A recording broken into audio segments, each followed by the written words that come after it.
नमस्कार, आप सभी दर्शकों का बहुत बहुत स्वागत है देश न्यूज के खास कार्यक्रम प्रेस वार्ता में। और दर्शकों, प्रेस वार्ता में आज हम जानेंगे देश दुनिया की तमाम बड़ी अपडेट, बड़ी खबर। ऐसी कौन सी खबर है जो अखबारों में आज प्रमुखता से प्रकाशित हुई है और आज सुर्खियों में बनी हुई है। हमारे साथ एडिटर सूरज जी, हमारे साथ लखनऊ उत्तर प्रदेश से ज्ञानेश जी, हमारे साथ उत्तराखंड से महेश जी उपस्थित है, जो तमाम बड़ी अपडेट, तमाम बड़ी जानकारी आप तक पहुंचाएंगे। और सबसे पहले हम चलेंगे हमारे एडिटर सूरज जी के पास और आज की तमाम जो बड़ी खबर है जो लगातार आज सुर्खियों में बनी हुई है हमारे दर्शकों के साथ साझा करें।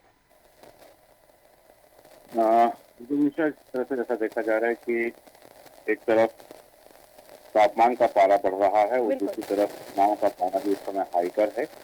और चुनाव के बारे में कुछ बयान हैं जिन्होंने चुनाव के तापमान को और बढ़ा दिया है और उन बयानों को लेकर के सियासी गलियारों में लगातार चर्चा है। एक तरफ जहां अभी कुछ दिन पहले हाल ही में देखा था कि प्रधानमंत्री नरेंद्र मोदी बिहार गए थे और बिहार में जनसभा को संबोधित करते हुए उन्होंने कहा था कि लालटेन लेकर मुजरा करने वाली जमात बिहारियों के अपमान को भी नजरअंदाज कर रही है। उनके इस बयान पर पलटवार करते हुए मल्लिकार्जुन खड़गे ने कहा है कि उन्होंने मुजरा वाले बयान देकर के बिहारियों का अपमान किया है, ये पूरे बिहार का अपमान है। उन्होंने कड़ी आपत्ति इस पर दर्ज कराई है। साथ ही उन्होंने कहा कि संवैधानिक पद पर बैठे हुए व्यक्ति को इस तरह की बयानबाजी नहीं करनी चाहिए क्योंकि उनके शब्दों का फर्क होता है। दूसरी तरफ यदि हम देखें कि प्रधानमंत्री नरेंद्र मोदी कल मिर्जापुर में थे और उत्तर प्रदेश पर उन्होंने समाजवादी पार्टी पर आरोप लगाया है कि समाजवादी पार्टी ने जिस तरह से जनता से जो वादा किया था, उन्होंने उल्लेख किया है कि जैसा आरक्षण, क्योंकि आरक्षण का मुद्दा हम देख रहे हैं कि पिछले 3 चरणों से, यदि चौथे चरण में हम देखें तो चौथे चरण के बाद से ही लगातार आरक्षण का मुद्दा हावी रहा है और इस मुद्दे को हवा दी जा रही थी। क्योंकि चौथे चरण के मतदान से पहले भी भारतीय जनता पार्टी के द्वारा, खासतौर से प्रधानमंत्री नरेंद्र मोदी के द्वारा जो बात कही जा रही थी कि कर्नाटक में कांग्रेस ने ओबीसी का हक छीन करके मुसलमानों को दिया है, तो यहाँ भी उसी बात को हवा देते हुए नजर आए हैं वो। और उन्होंने कहा है कि सपा ने वादा किया था कि जैसा आरक्षण बाबा साहब ने दलितों को दिया है वैसा ही मुसलमानों को देंगे। और उन्होंने कहा कि इंडी गठबंधन का जो है जाल बन गया है, ये जातिवादी हैं, परिवारवादी हैं और घोर सांप्रदायिक हैं और वो इसी नजरिए से काम करते हैं। दूसरी तरफ यदि हम देखें कि प्रधानमंत्री नरेंद्र मोदी ने जिस तरह से विपक्ष पर हमला करते हुए कहा है, कांग्रेस ने एक झटके में 2014 में स्कूल, कॉलेज, यूनिवर्सिटी के अल्पसंख्यक संस्थान घोषित कर दिया था। इनमें एससी, एसटी, ओबीसी को जो आरक्षण मिलता था वह पूरा खत्म कर दिया गया था। उन्होंने 3 मकसद बताए हैं कि यदि इंडी गठबंधन के लोग जो है उनके 3 मकसद हैं और इन 3 मकसद से वो चुनाव लड़ रहे हैं। पहला तो उन्होंने बताया कि संविधान बदलकर धर्म के आधार पर आरक्षण देना शुरू कर देंगे ये यदि इनकी सरकार आई तो। तो उन्होंने बताया कि एससी, एसटी और ओबीसी वर्ग को मिलने वाला आरक्षण मुसलमानों वो खत्म करने का है। और तीसरा उन्होंने बताया कि वो पूरा आरक्षण मुसलमानों को दे देंगे। तो इस तरह से प्रधानमंत्री नरेंद्र मोदी एक तरफ जहां बात करते हैं कि यदि विपक्षी गठबंधन के लोग जीत करके सरकार में आते हैं तो वो लोग राम मंदिर पर ताला लगा देंगे, रामलला फिर से टेंट में जाएंगे। दूसरी तरफ मुसलमानों के आरक्षण को लेकर के वो लगातार हमला पर हैं और विपक्षी गठबंधन पर हमला करते हुए नजर आते हैं कि यदि इनकी सरकार आई और ये जीते तो ये ओबीसी, दलितों का, आदिवासियों का सारा आरक्षण खत्म करके ये मुसलमानों को आरक्षण दे देंगे। दूसरी तरफ राहुल गांधी ने भी पलटवार किया है। राहुल गांधी ने कहा है कि यदि इंडी गठबंधन की, इंडिया की सरकार बनने पर कहा है कि पहले दिन अग्निवीर योजना को खत्म कर देंगे और अग्निवीर योजना को फाड़ करके कूड़ेदान में डाल दिया जाएगा। राहुल गांधी ने पहले भी सेना को लेकर के बयान दिए थे। हालांकि धर्म को लेकर के और सेना को लेकर के दोनों ही दलों के नेताओं को चुनाव आयोग ने पहले भी नोटिस दे दिए कि सेना को लेकर कोई बयानबाजी न करें, धर्म के आधार पर वोट न मांगे। लेकिन यहाँ राहुल गांधी ने अपने बयान को दूसरी तरह से प्रस्तुत करते हुए कहा है कि अग्निवीर योजना युवाओं का भविष्य बर्बाद कर रही है, युवाओं के भविष्य को अंधकार में धकेल रही है। तो यदि हमारी सरकार आती है तो हम पहले ही दिन अग्निवीर योजना को खत्म कर देंगे। दूसरी तरफ उन्होंने कहा है कि क्योंकि जैसा देखा गया था कि एक इंटरव्यू में प्रधानमंत्री नरेंद्र मोदी ने कहा था कि मैं बायोलॉजिकल नहीं हूं, एक मिशन के तहत परमात्मा ने मुझे भेजा है। तो उसी बात पर आड़े हाथों लेते हुए राहुल गांधी ने कहा है कि मोदी और अंबानी जैसे 22 परिवारों को 16 लाख करोड़ का कर्ज माफ किया गया है। बिल्कुल। और उन्होंने कहा है कि हिमाचल में आपदा से तबाही से उबारने के लिए 9,000 करोड़ रुपए नहीं दिए गए, जबकि अडानी अंबानी के कर्ज माफ कर दिए गए और हिमाचल में जो आवश्यकता थी प्राकृतिक आपदा से उबरने के लिए वो राशि नहीं दी गई है। और उन्होंने ये भी कहा है कि यदि प्रधानमंत्री नरेंद्र मोदी हिमाचल सरकार चोरी नहीं कर पाएंगे, क्योंकि हिमाचल की जनता अब उन्हें पहचान गई है। और उन्होंने कहा कि भगवान के साथ डायरेक्ट उनका कनेक्शन है। उन्होंने तंज कसा है राहुल गांधी ने प्रधानमंत्री पर कि प्रधानमंत्री कहते हैं कि भगवान के साथ उनका डायरेक्ट कनेक्शन है। तो यदि अब वो अडानी की जांच करेंगे, एयरपोर्ट की जांच करेंगे, तो कोई उन पर आपत्ति नहीं उठाएगा, क्योंकि यदि वो अडानी की जांच करते हैं तो अडानी से कह देंगे कि मुझसे ये परमात्मा ने करवाया है। तो इस तरह की बयानबाजी को लेकर के लगातार चर्चाओं का बाजार गर्म है। दूसरी तरफ अमित शाह अपने बयान पर अडिग हैं और कल उन्होंने दिल्ली में भी जो बातें कही हैं कि यदि अगली बार हम सत्ता में आते हैं, हैट्रिक होती है, भारतीय जनता पार्टी सरकार बनाती है, तो उन्होंने कहा है कि हम यूसीसी लागू करेंगे, वन नेशन वन इलेक्शन लागू करेंगे। उन्होंने अपना प्लान एक तरह से बता दिया है कि हम आने वाले 1 साल में क्या हमारा प्लान रहेगा।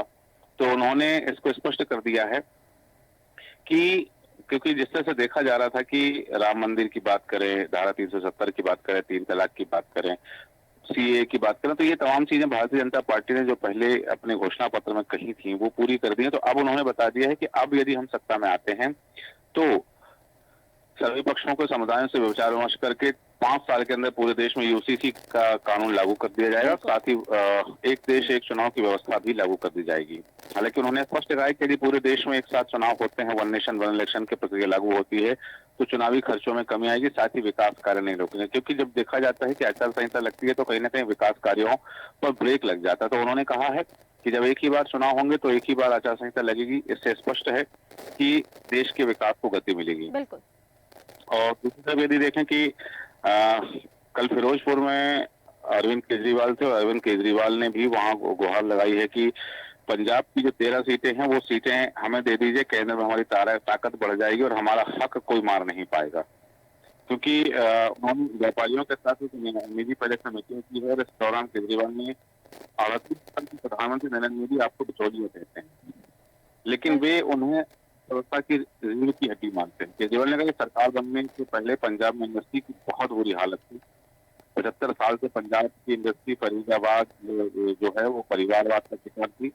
उन्होंने कहा कि यदि 13 सीटें आम आदमी पार्टी को मिल जाएंगी तो केंद्र में हमारी ताकत बढ़ जाएगी और फिर राज्यपाल हमारा कोई भी बिल रोक नहीं पाएंगे।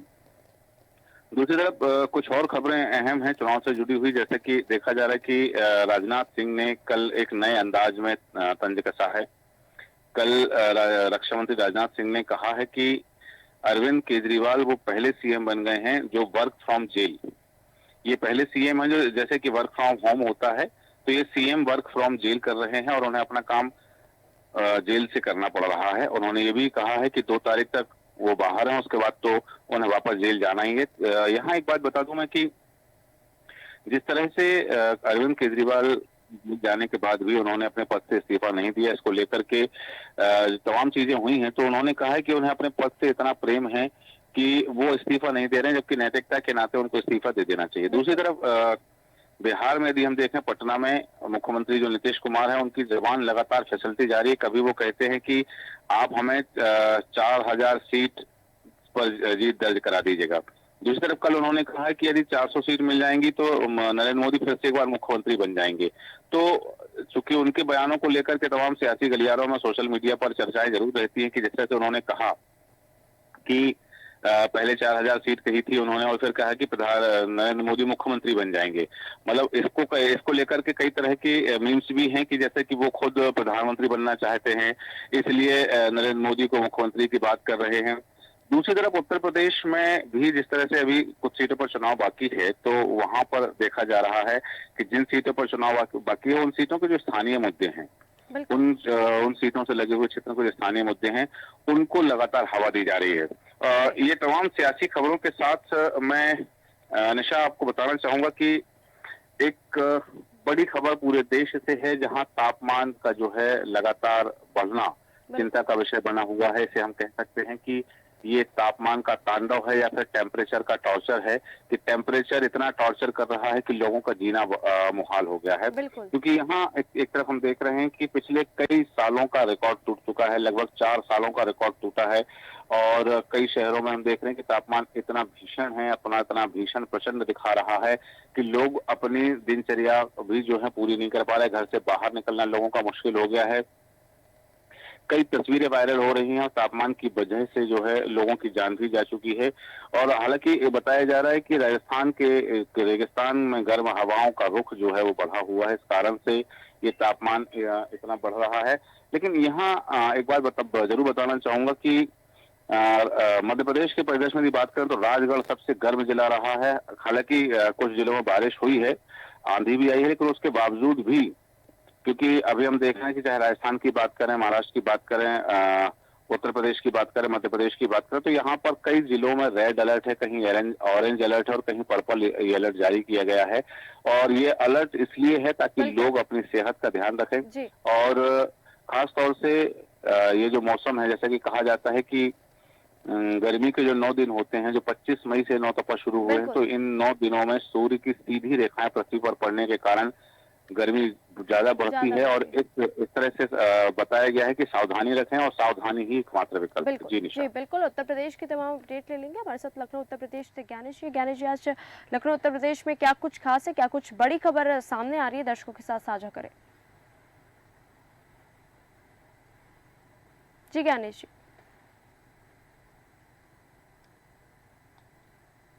ज्ञानेश जी, आपको मेरी आवाज आ रही है? उत्तराखंड की तमाम अपडेट ले लेंगे। हमारे साथ महेश जी, उत्तराखंड से क्या आज की बड़ी खबर है, क्या आज बड़ी अपडेट सामने आ रही है उत्तराखंड से, हमारे दर्शकों के साथ साझा करें। महेश जी।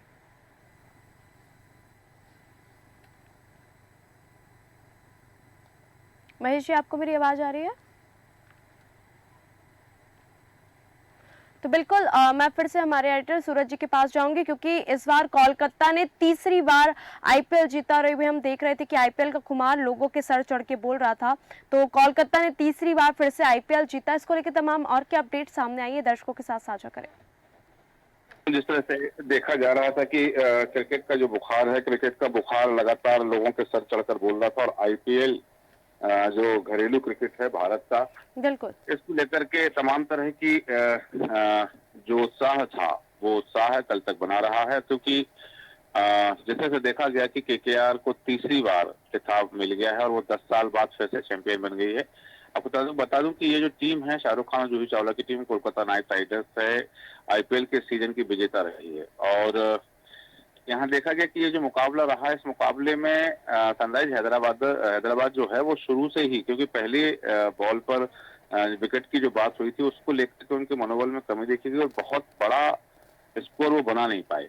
बिल्कुल। क्योंकि जैसा देखा गया कि 113 रन पर ही सनराइज हैदराबाद की टीम सिमट गई थी। और उसके बाद में जब कोलकाता नाइट राइडर्स मैदान में उतरी, तब उन्होंने 11 ओवर में ही जो चेज कर लिया, जो टारगेट उनको दिया गया था कि 11 ओवर में ही उन्होंने वो टारगेट को प्राप्त कर लिया है। और उसके बाद में यहाँ देखा गया कि ये जो चैंपियनशिप थी, ये चैंपियनशिप उनको 10 साल बाद जीत मिली है। हालांकि तीसरी बार खिताबी भिड़ंत में उनको जीत मिली है और 10 साल बाद फिर एक बार केकेआर जो है वो जीत हासिल कर ली। क्योंकि यहाँ जो प्रदर्शन रहा है, इस प्रदर्शन में तमाम खिलाड़ियों का समन्वय भी देखा गया है। बिल्कुल। यहाँ एक चीज और बताना चाहूंगा कि क्रिकेट की ही बात करें तो T20 में बांग्लादेश को पहली बार 10 विकेट से जीत मिली है। और इसके बाद में, क्योंकि अमेरिका के खिलाफ 3 T20 मैचों की सीरीज जो खेली जा रही थी, उस सीरीज में बांग्लादेश ने एक सांत्वना जीत हासिल करके सीरीज खत्म की है। और इसके अलावा मैं कुछ अंतर्राष्ट्रीय खबरों पर ध्यान आकर्षण कराना चाहूंगा आपका। बिल्कुल। क्योंकि सबसे पहले यदि हम देखें कि यूक्रेन की मदद करने वाला जो यूरोप है, यूरोप के निशाने पर अब छोटे देश पुतिन के निशाने पर आ गए हैं। यूक्रेन की हथियार सप्लाई रोकने के लिए रूस ने हथकंडे जो है वो तेज कर दिए गए हैं, क्योंकि रूस और यूक्रेन के युद्ध के 27 माह हो चुके हैं और 27 माह बाद एक तरफ जहां रूस अपने हथियारों का उत्पादन तेजी से बढ़ा रहा है, दूसरी तरफ ये देखा जा रहा है कि यूक्रेन के सामने हथियारों का संकट है। बिल्कुल।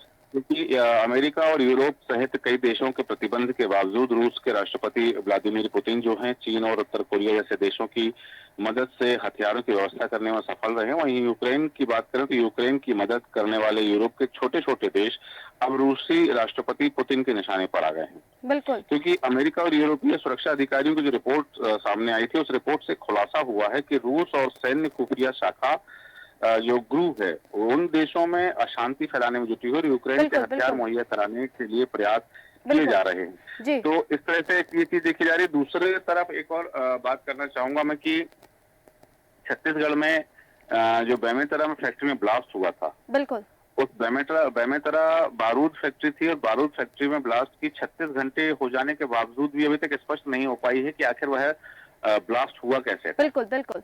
जी। क्योंकि वहां एक चीज ये देखी गई है कि जिस तरह से वह हादसा हुआ है, लापता कई मजदूर अभी लापता हैं और जो मलबा निकाला जा रहा है, मलबे में शरीर के टुकड़े मिल रहे हैं मजदूरों के बिल्कुल। और शरीर के टुकड़ों से मजदूरों की पहचान नहीं हो पा रही है जी।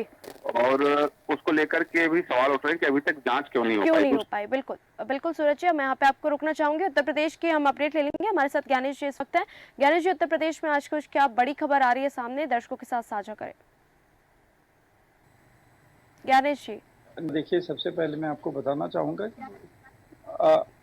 निशा बता दूं कि प्रधानमंत्री नरेंद्र मोदी ने जी। जी ज्ञानेश जी। रविवार को यूपी में 2004 करते हुए योगी सरकार की जब हड़ताल की उन्होंने कहा था कि गोंडा राज्य योगी सरकार में चले बुलडोजर को सराहते हुए हमारे योगी जी अच्छों की गर्मी उतारने में एक्सपर्ट है। प्रधानमंत्री मोदी ने ये बातें यूपी के बादशाह मिर्जापुर और घोसी लोकसभा सीटों के लिए चुनाव प्रचार करते हुए कही। सपा राजनाथ में जीते थे और बेटी और व्यापार। उन्होंने कहा कि जब से यूपी में योगी जी की सरकार आई है, माहौल और मौसम बदल गया। योगी जी ने माफियाओं का राज खत्म किया है और माफियाओं जो लूटा है अच्छी गरीब के लिए घर बनवाए जा रहे हैं। प्रधानमंत्री ने कहा सपा का वो जंगल आज हर किसी को याद। जी।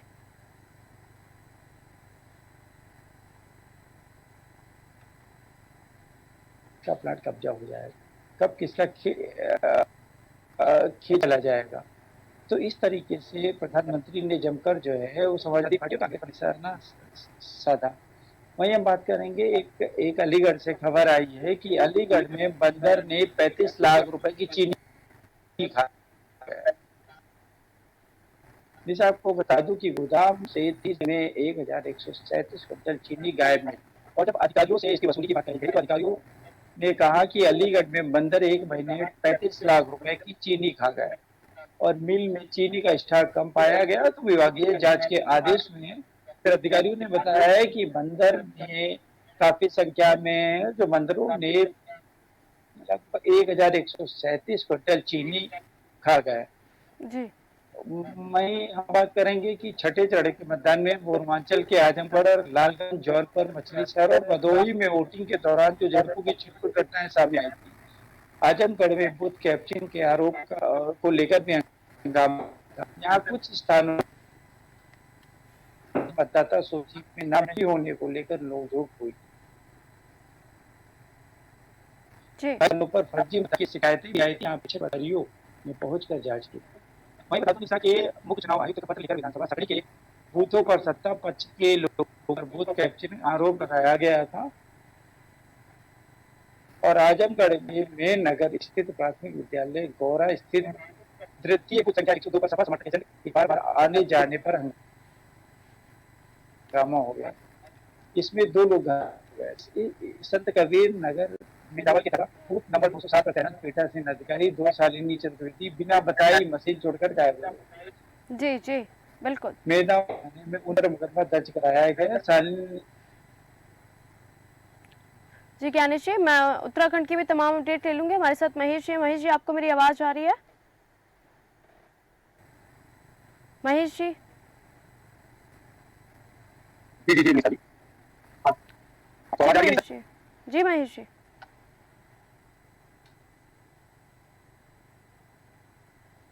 जी महेश जी निशा? आप। निशा जी, आपको बता दूं, जैसे ही गर्मी का तापमान जी थोड़ा ज्यादा गया तो उत्तराखंड, जैसे गर्मी बढ़ रही है ऐसे ही उत्तराखंड में लोगों का आपस बढ़ रहा है।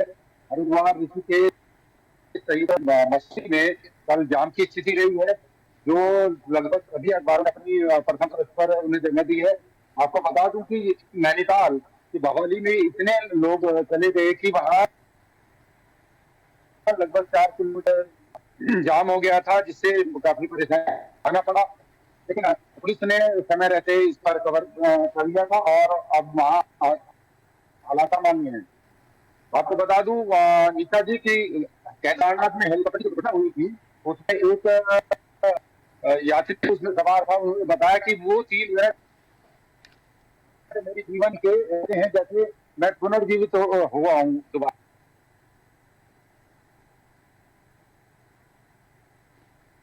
जी महेश जी। वहां पर लगातार 78 घंटे तक चल है और बहुत कुछ वहाँ डिपार्टमेंट को मिला है। जी जी। दूसरी बात बता दूं निशा जी, नाराई ब्रोदर के ऊपर जो यहाँ पर मुकदमा दर्ज हुआ था हमला को लेकर के, कांग्रेस की सरकार में सुरक्षा दी गई थी, तो भाजपा की सरकार में उन्हें फैसला दी गई थी। लेकिन अब देखिए आज ये रहा कि इन गुप्ता बंधुओं को एक सामान्य जी पुलिस वाले ने आकर करके कोर्ट में पेशी कराई और बहुत ज्यादा उन्हें कोई आतिशबाजी नहीं किया गया। लेकिन आपको बता दूं कि रुड़की में चेकिंग के दौरान फर्जी रजिस्ट्रेशन का मामला फिर प्रकाश में आया है। लगभग 50